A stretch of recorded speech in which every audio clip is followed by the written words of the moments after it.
It's week 15 of foundation paper piecing tutorials, and this week we're going to continue designing our own blocks.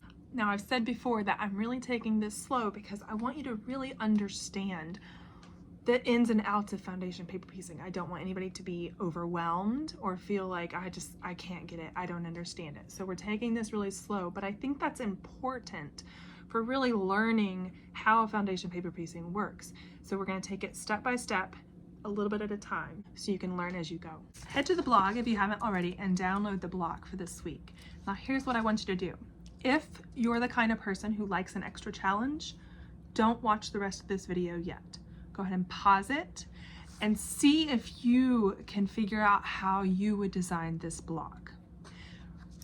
There's not a wrong way. There's a couple different ways you can do it.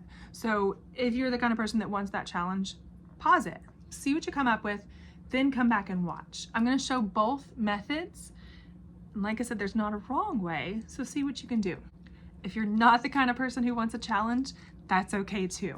Watch how I do this, try it both ways if you want to, and just see how you feel. I do want you to get to the point where you're confident in yourself and in your skills, but it's okay if you're not yet. So let's get to it and see how we'll design this block. My block and my ruler and a pin. Now, this is a simple block, but I've added a square to the middle of it this time because let's pretend we want to design a quilt block with a central square, and we have to figure out how to make it foundation paper piecing friendly.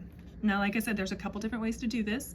I'm going to show you both, and there's not really a wrong way to do it. So it's completely a personal choice here, but I want you to understand how we can get to the final design.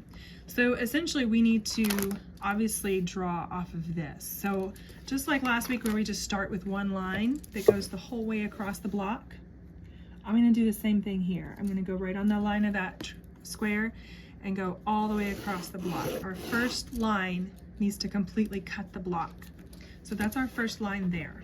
Now we can either draw the same line over here, or we can kind of radiate out. Last week we did some radiating, so we can certainly do that this week. Let's see how it looks.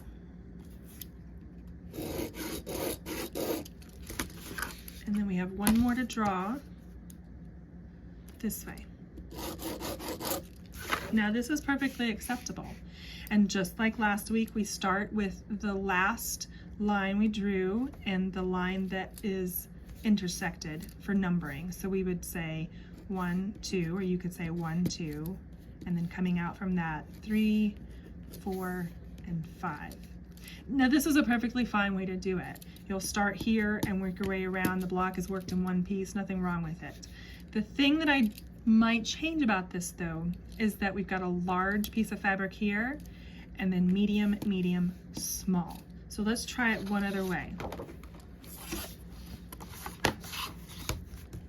We're going to draw that first line just as before.